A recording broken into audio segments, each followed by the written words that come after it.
الحمد لله نحمده ونستعينه ونستغفره ونؤمن به ونتوكل عليه ونعوذ بالله من شرور أنفسنا ومن سيئات أعمالنا من يهده الله فلا مضل له ومن يضلل فلا هادي له وأشهد أن لا إله إلا الله وحده لا شريك له وأشهد أن محمدا عبده ورسوله أما بعد فإن خير الحديث كتاب الله وخير الهدي هدي محمد صلى الله عليه وسلم وشر الأمور محدثاتها وكل محدثة بدعة وكل بدعة ضلالة وكل ضلالة في النار. أعوذ بالله من الشيطان الرجيم.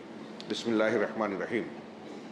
يا أيها الذين آمنوا إذا لقيتم فئة فاثبتوا واذكروا الله كثيرا لعلكم تفلحون وأطيعوا الله ورسوله ولا تنازعوا فتفشلوا وتذهب ريحكم واصبروا ان اللہ مع الصابرین. محترم حضرین، ہم میں سے کون ایسا شخص ہے جو یہ نہیں چاہتا کہ اسے عروج اور ترقی ملے، بلندی ملے، بلند درجات ملے اور اس کی عزت کی جائے؟ اس کے بالمقابل کون ہے جو اسے ناپسند نہیں کرتا کہ ہماری بے عزتی ہو، ناکامیاب ہوں، پست ہوں، انحطاط کا شکار ہوں؟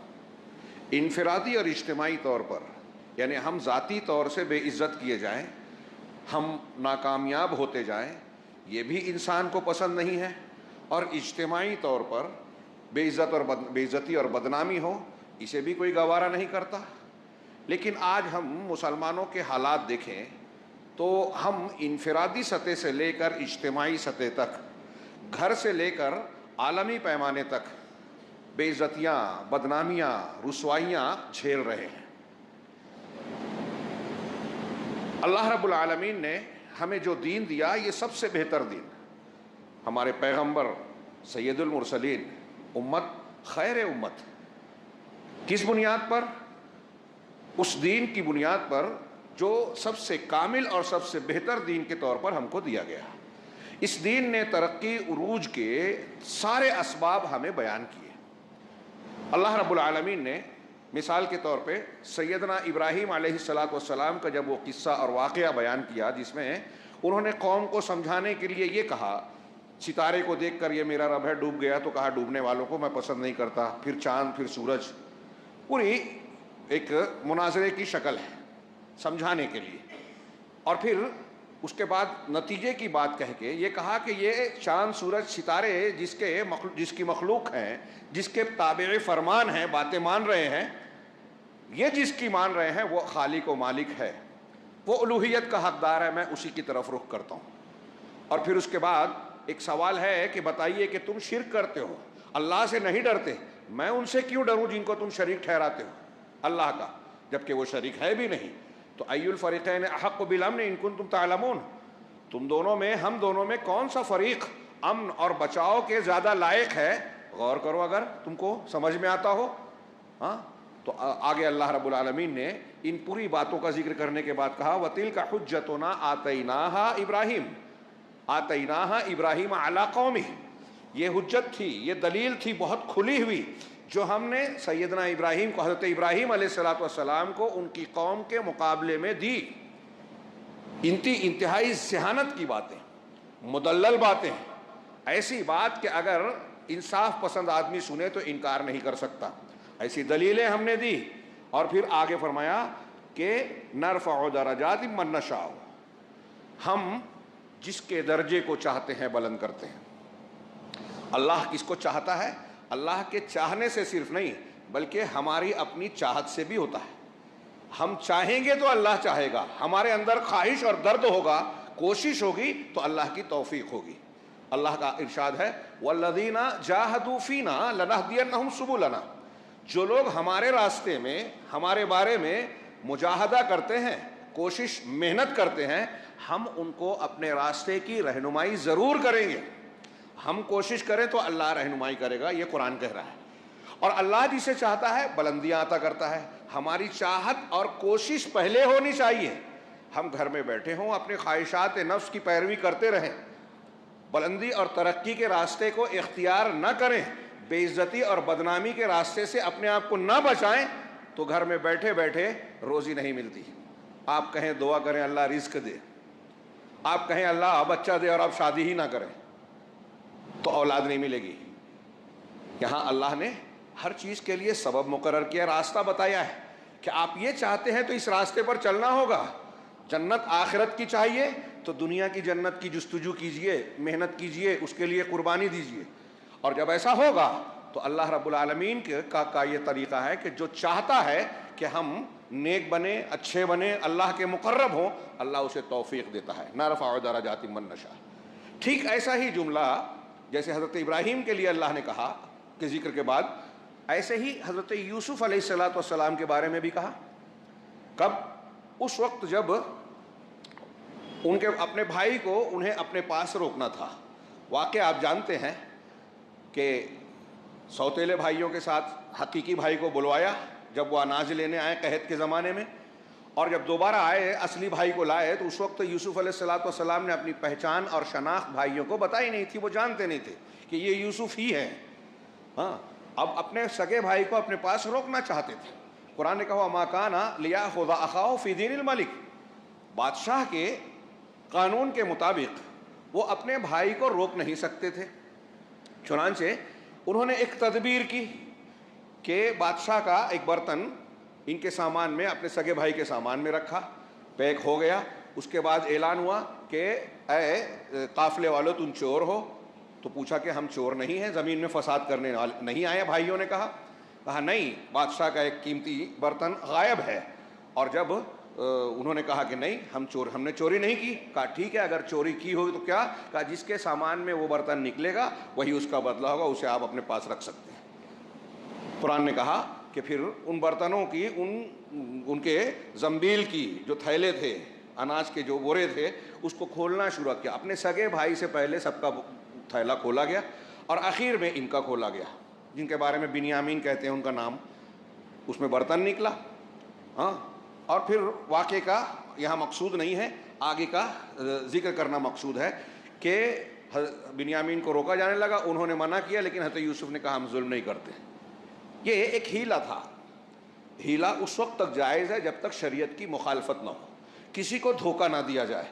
کوئی حلال کو حرام اور حرام کو حلال. ہمارے یہاں سود کو حلال بنانے کے لیے، زکوٰۃ اور صدقات جو اللہ کا فرض ہے اس سے اب لوگوں کو بچانے کے لیے ہیلے بہانے کر کے غلط فتوے دیے جاتے ہیں. یہ شریعت کے ساتھ کھلواڑ ہے، یہ اللہ کے عذاب کو دعوت دینے والا عمل ہے.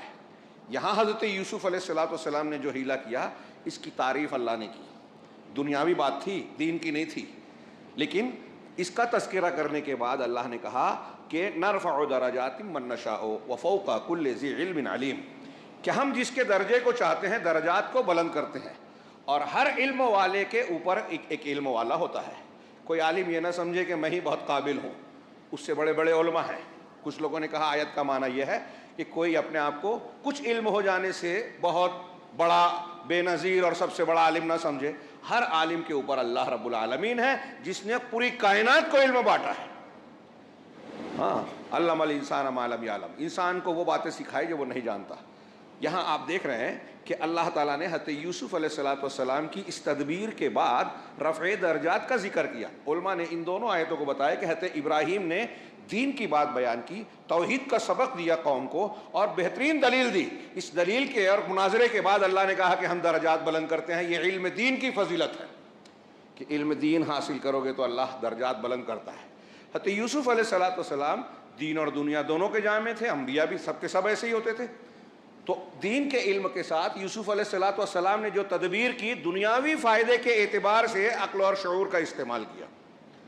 ہم اور آپ دنیا کے معاملات میں، تجارت ہو، معیشت ہو، سماج اور معاشرت ہو، لوگوں کے تعلقات ہوں، حق حقوق کی ادائیگی ہو، اپنا حق لینا ہو، دوسرے کے حق دلانے ہوں، مظلوم کو کا ساتھ دینا ہو، ظالم کو روکنا ہو، ان میں ہم اپنی تدبیر کا صحیح استعمال کرتے ہیں تو یہ رفع درجات کا سبب ہے.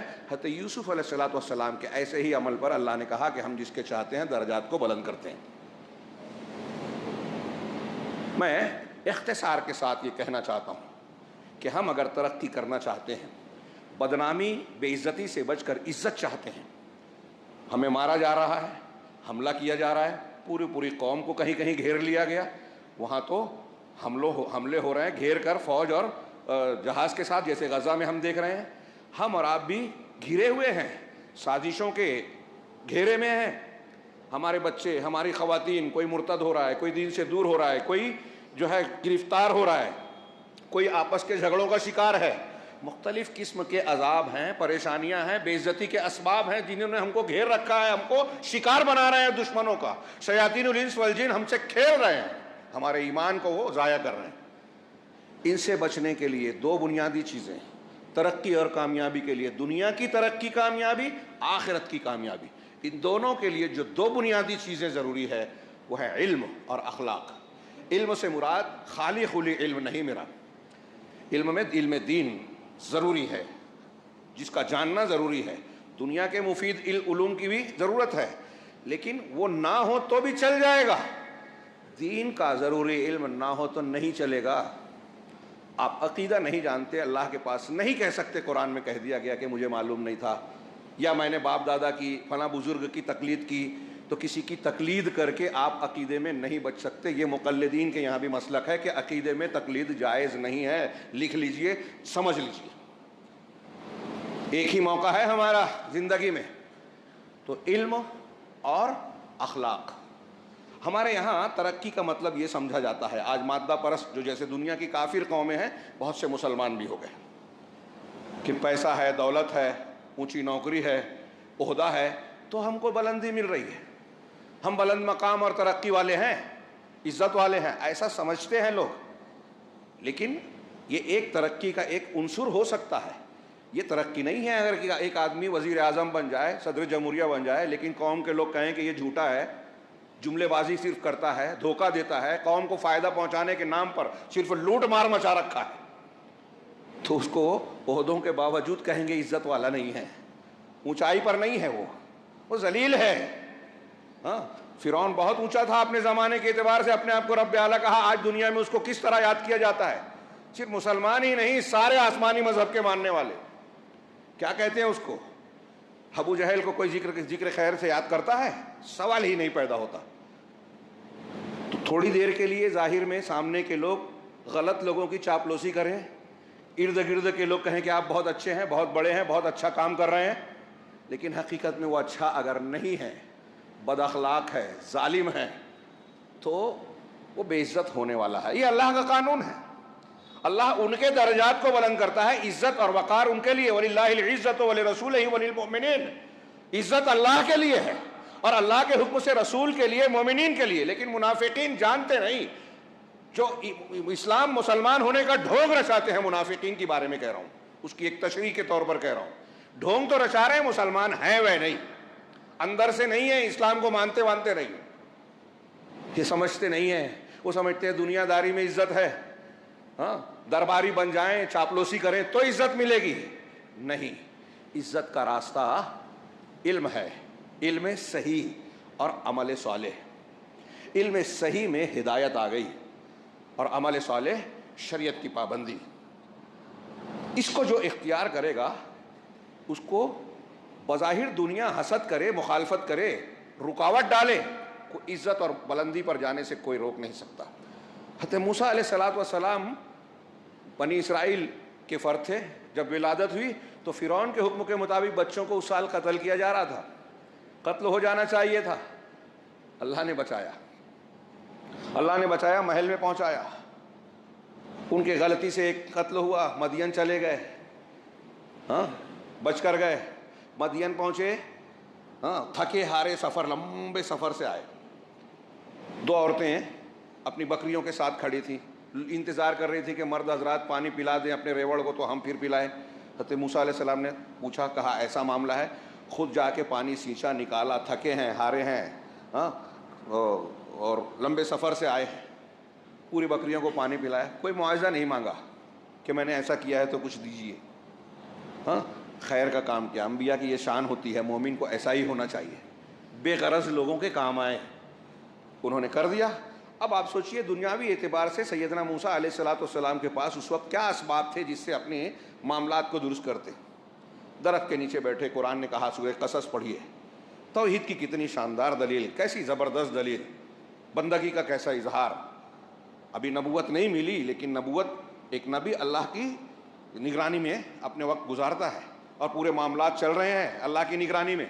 حضرت موسیٰ کے کہ اللہ نے بچایا، فرعون کے محل تک پہنچایا، وہاں بہت کچھ سیکھنے کا موقع ملا، شاہی گر اور سیاست کیا ہوتی ہے قریب سے دیکھا. چنانچہ حضرت موسیٰ علیہ السلام درخت کے نیچے بیٹھتے ہیں اور ان کے جو الفاظ نقل کیے قرآن نے ہمیں دعا کے طور پہ مانگنا چاہیے، سیکھنا چاہیے.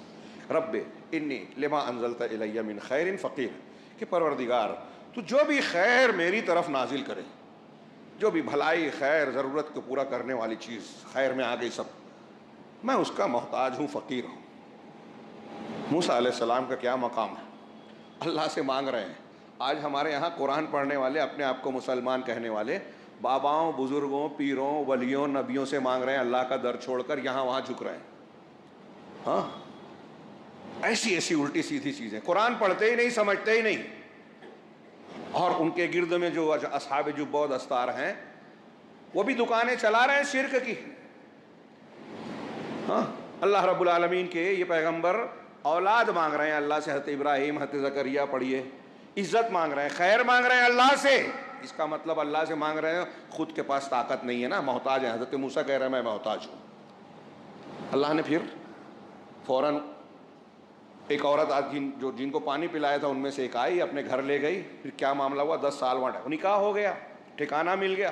ایک کیسے انتظام ہوا، واپس آ رہے ہیں، نبوت مل گئی. اب فرعون کے دربار میں اس کی آنکھوں میں آنکھیں ڈال کر بات کر رہے ہیں.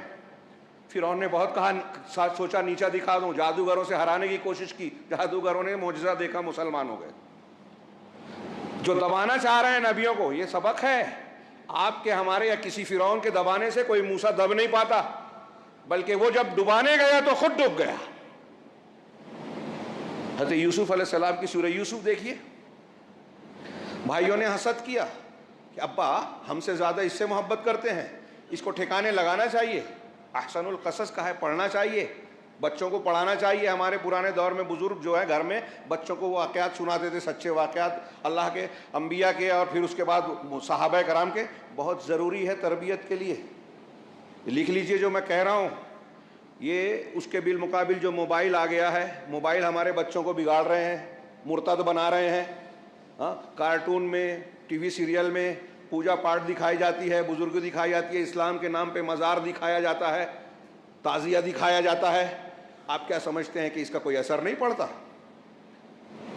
عقیدہ توحید اور اسلامی غیرت، ولا اور برا کو ختم کر دیا جاتا ہے. اور جس قوم میں، جس شخص میں ولا اور برا ختم ہو جائے، دینی غیرت مر جائے، بدعت اور شرک سے اس کو غصہ نہ آتا ہو، اپنے بچوں کے دین کی فکر نہ ستاتی ہو اس معاملے میں، اس کا اسلام، اس کا ایمان سمجھ لیجئے کہ خطرے میں ہے. اسلامی غیرت ہمیں زندہ رکھتی ہے، حق کی پہچان، حق کی قدردانی سکھاتی ہے. یہ غیرت مر گئی، آپ مر گئے، آپ کا دین مر گیا. یہ غیرت مارنے کے کام کہاں کہاں سے، نصاب تعلیم سے، فلموں سے، کارٹون سے، ٹی وی سیریل سے، اور ذرائع ابلاغ سے، ہر جگہ سے کیا جا رہا ہے، اسپورٹ سے کیا جا رہا ہے. تو اللہ تبارک و تعالیٰ نے حضرت یوسف کا واقعہ نقل کیا. دیکھیے، بھائیوں کو حسد ہوئی، اور اس لیے اپنے باپ سے روکنے کے لیے اور قصہ تمام کرنے کے لیے انہیں کنویں میں ڈالا ہے. سوچئے، جنہیں کنویں میں ڈالا گیا اللہ نے مصر کے تخت پر پہنچا دیا. کیسے؟ ایسے ہی نہیں، نکال دیے گئے، بیچے گئے، پہلے آزمائشوں سے گزرے. تو دیکھیے کہ اس گھر میں جہاں پل پس رہے ہیں وہاں پرورش بھی ہو رہی ہے. اس گھر کی خاتون امرأۃ العزیز، قرآن نے کہا، عزیز کی بیوی، ہاں، وزیر کی بیوی، اس نے ورغلایا، گناہ پر اکسایا. ہاں، قرآن نے نقشہ کھینچا، دروازے بند کر دیے، کہا آ جاؤ. تو یہ عورت تو مائل ہی تھی. اللہ نے کہا ہاں، وَلَقَدْ هَمَّتْ بِهَا وَهَمَّ بِهَا لَوْلَا أَن رَأَىٰ بُرْهَانَ رَبِّهِ. یہ تو مائل تھی، پورے طریقے سے ارادہ گناہ کر چکی تھی.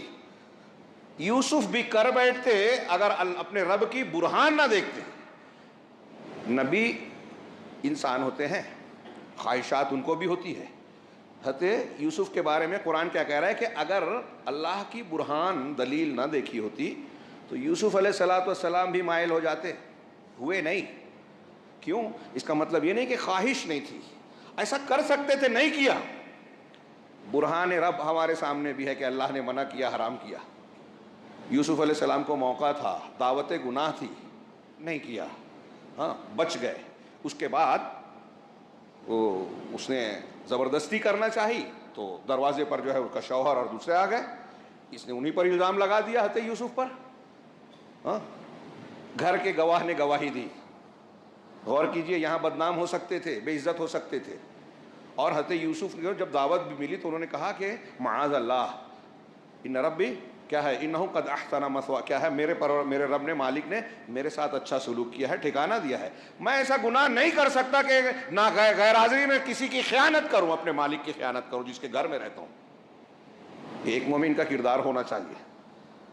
اور جب الزام لگا تو گھر کے گواہ نے کہا کہ اگر کپڑا یوسف کا آگے سے پھٹا ہو تو اس کی غلطی ہے، یعنی یہ زبردستی کر رہے ہیں، وہ روک رہی ہے تو کپڑا آگے سے پھٹے گا، اور اگر پیچھے سے پھٹا ہے تو یوسف سچے ہیں، وہ جھوٹی ہے، کہ اگر اس نے زبردستی کی تو یوسف بھاگیں گے تو اس کے سامنے یوسف علیہ السلام کا پچھواڑا ہوگا، پیچھے کا حصہ، اور پیچھے سے جب قمیص پکڑے گی تو پیچھے سے پھٹے گی، تو پیچھے سے پھٹی ہوگی تو وہ غلط۔ اس آیت سے، اس واقعے سے یہ قرآن کی تعلیم ملتی ہے کہ قرائن سے بھی سچ کا پتہ لگایا جا سکتا ہے۔ کپڑا پیچھے سے پھٹا تھا، یوسف علیہ السلام کی سچائی وہیں بے نقاب ہو گئی۔ ابھی عزیز نے اپنی بیوی کو تھوڑی نصیحت فضیحت کی، روک دیا معاملہ۔ مصر میں چرچا ہوا، عورتوں نے الزام لگایا، عورتوں کی دعوت رکھی گئی، یوسف علیہ السلام کو ان کے سامنے پیش کیا گیا، ان کے ہر ایک کے ہاتھ میں چھری تھی، چھری سے اپنی انگلیاں کاٹ لی یوسف علیہ السلام کو دیکھ کر، کیونکہ صحیح مسلم کی روایت میں انہیں نصف حسن دیا گیا تھا۔ ظاہر میں بھی حضرت یوسف علیہ السلام بہت نہایت حسین و جمیل تھے، اور اخلاق و کردار تو انبیاء والا تھا۔ نبی کی اللہ کی نگرانی میں پہلے ہی خواب دیکھا تھا، یعقوب علیہ السلام کو خواب بتایا تھا، اسی سے پتہ تھا کہ نبی ہیں، ہونے والے ہیں۔ چنانچہ عورتوں نے دیکھا تو کہا حاشا للہ وقلنا، قرآن کہتا ہے حاشا للہ، ہاں ما ھذا بشر، کیا ہے، وقلنا حاشا للہ ما ھذا بشرا ان ھذا الا ملک کریم۔ حاشا للہ، ماشاء اللہ، یہ کوئی انسان نہیں ہے، یہ کوئی بزرگ فرشتہ ہے۔ اس میں علماء میں عام طور سے کہتے ہیں کہ ان کے اس قول کا مطلب یہی تھا کہ ان کے حسین جمیل نورانی چہرہ دیکھ کر کہا یہ فرشتہ دکھتا ہے، انسان نہیں ہے، یعنی ان کے یہاں بھی تصور تھا کہ فرشتے کی شکل صورت انسان نے دیکھی نہیں، تصوراتی طور پہ، ہاں۔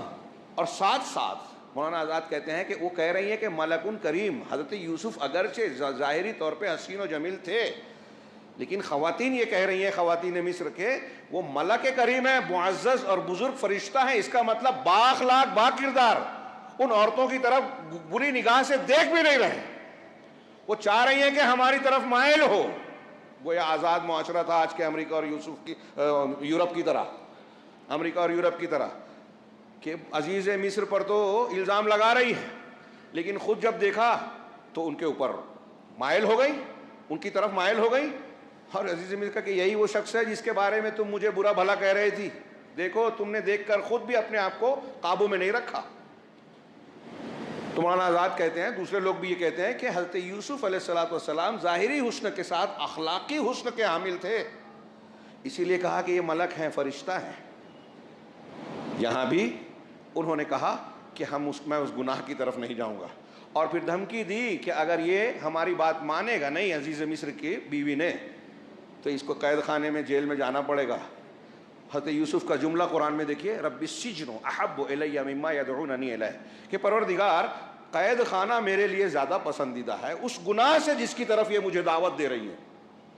حضرت یوسف کا کردار دیکھیے، اخلاق، کردار۔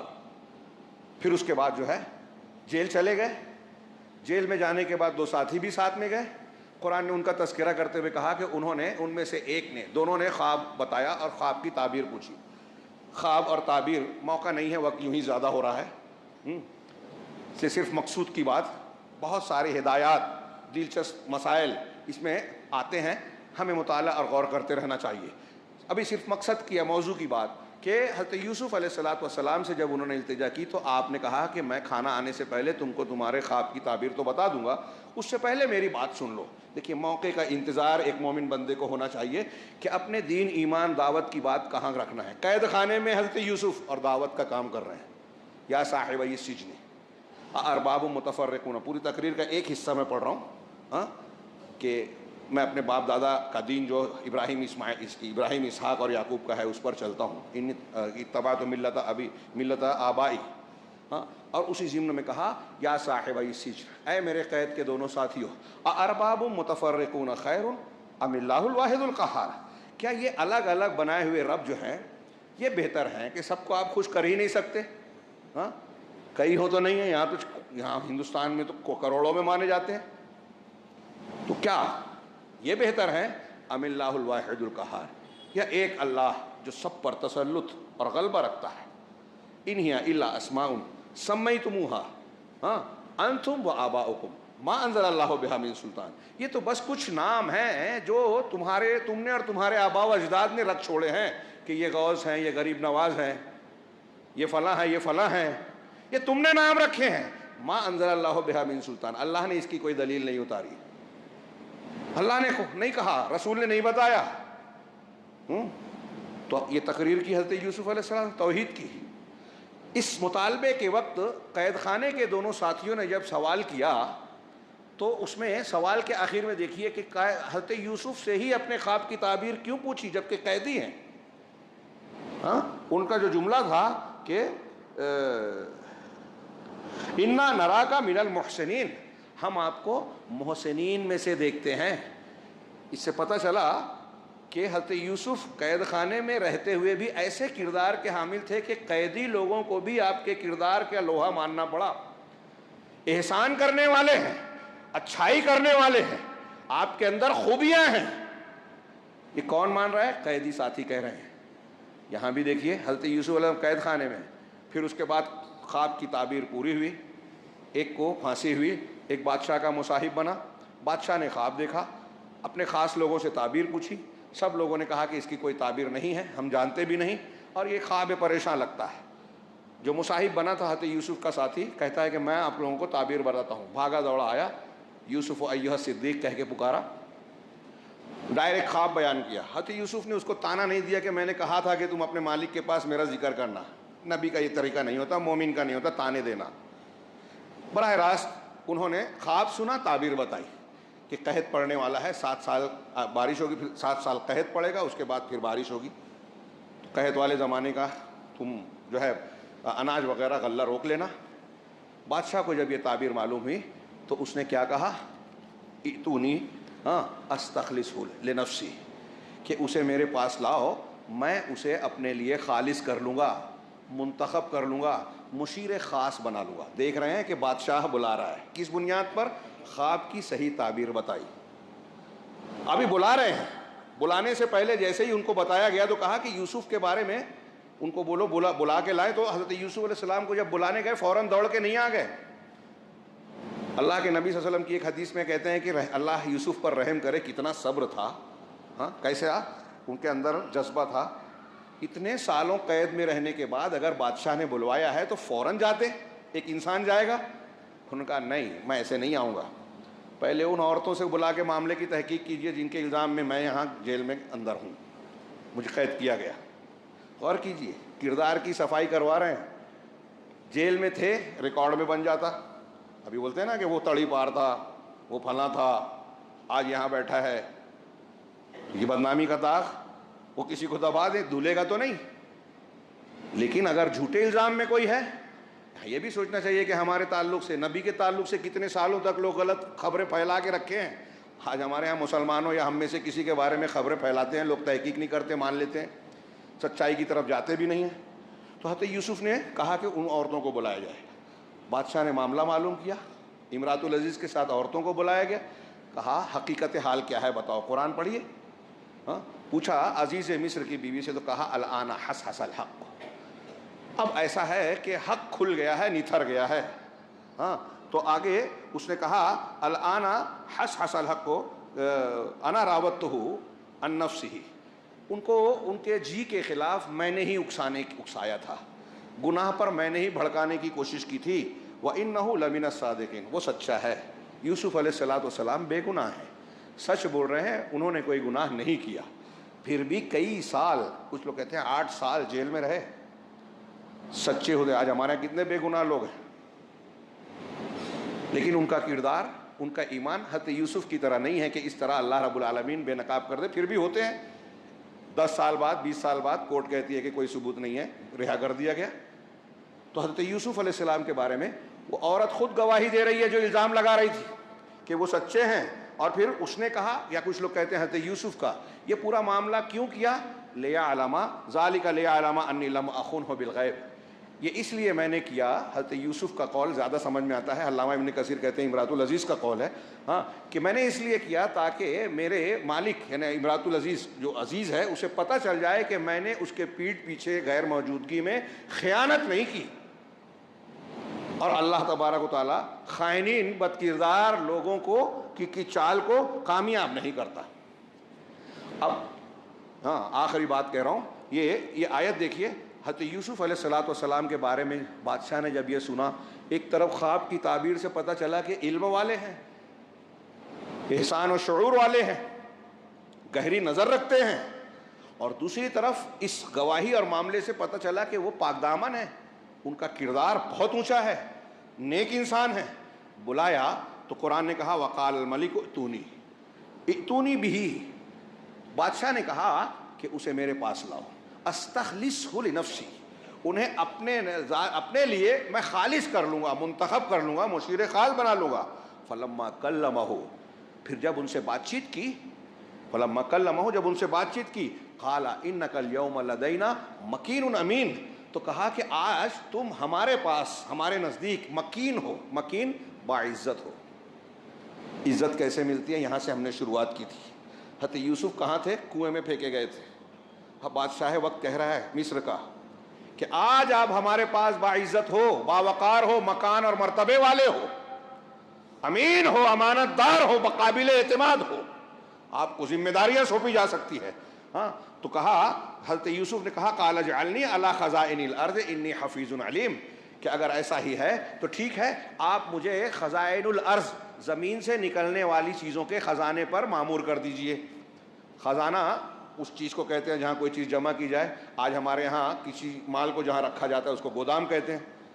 تو زمین کے نکلنے والے یعنی غلے، پودے، جو اناج ہے، جو بھی پیداوار ہے، اس کا جو گودام ہے اس کا مجھے نگراں بنائیے، وزیر بنائیے آج کی زبان میں، کیونکہ قحط پڑنے والا ہے، میں اس کا انتظام کروں گا۔ اس آیت سے لوگ کہتے ہیں کہ اگر ایک انسان کو عام حالات میں کسی کو عہدہ مانگنا جائز نہیں ہے، ممنوع ہے، لیکن اگر یقین ہو کہ کوئی دوسرا اس کو نہیں نبھا سکتا اور میرے اندر یہ صلاحیت ہے، اب سبھی یہ کہیں گے ہمارے اندر صلاحیت ہے، جبکہ ہے وہ نہیں، تو اسے جو ہے عہدہ مانگنا چاہیے۔ یہ اس سے استدلال کرتے ہیں۔ حضرت یوسف علیہ السلام نے مانگا نہیں تھا، دھیان دیجئے، حضرت یوسف علیہ السلام کو بادشاہ نے یہ کہا تھا ائتونی استخلصہ لنفسی ائتونی بہ، انہیں لاؤ میرے پاس، میں انہیں اپنا مشیر خاص بناؤں گا، اور پھر خود ہی کہا کہ آپ مقام والے ہیں، امانت دار ہیں، قابل اعتماد ہے، مطلب اب ہم آپ کو ذمہ داری دیں گے۔ تو بادشاہ نے خود کہا، اور جب خود کہا تب حضرت یوسف نے کہا کہ کون سی ذمہ داری مجھے دے رہے ہو؟ یہ والی دو۔ غور کیجئے، دونوں میں فرق ہے۔ تو حضرت یوسف علیہ السلام نے یہ بات کہی، اللہ نے آگے کہا وَكَذَلِكَ مَكَّنَّا لِيُوسُفَ فِي الْأَرْضِ، اسی طرح ہم نے یوسف کو زمین میں قوت عطا کی، اب تو تخت شاہی تک پہنچ گئے ہیں، بادشاہ کے خاص وزیر بن گئے ہیں۔ تو قوت کیسے مل گئی؟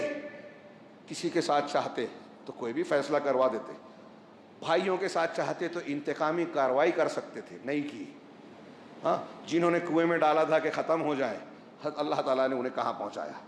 ہمیں بھی دنیا کنویں میں ڈالنا چاہتی ہے، مسلمانوں کو، اللہ نہیں چاہے گا تو یہ کبھی کامیاب نہیں، اور اللہ تعالیٰ پوری قوم کے تعلق سے تو نہیں چاہے گا، لیکن جو برے ہیں، شرک کر رہے ہیں، بدعت کر رہے ہیں، خرافات کر رہے ہیں، حرام حلال کی تمیز نہیں کرتے، اللہ کے دین کی پرواہ نہیں کرتے، سیکھنا بھی نہیں چاہتے، ان کو مدد ملے گی۔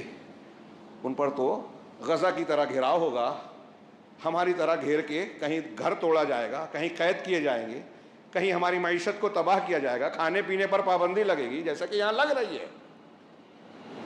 حضرت یوسف کو یہ قوت دیا اللہ نے، ہاں، کہ زمین میں جہاں چاہیں چلے پھریں، ہاں، نصیب برحمتنا من نشاء، ہم اپنی رحمت کو جسے چاہتے ہیں پہنچاتے ہیں، ولا نضيع اجر المحسنین، اور محسنین کے اجر کو ہم ضائع نہیں کرتے۔ اگر آپ احسان کر رہے ہیں اللہ واسطے تو وہ احسان، وہ نیکی کبھی ضائع نہیں ہوگی، یہ ذہن نشین رکھیے۔ ہمارے یہاں کچھ لوگ نیکیاں کرنے کے بعد کہتے ہیں کہ ہم نے نیکیاں کی، پھر بھی ہمارے خلاف جو ہے دیکھیے فرقہ وارانہ کام کیے جا رہے ہیں۔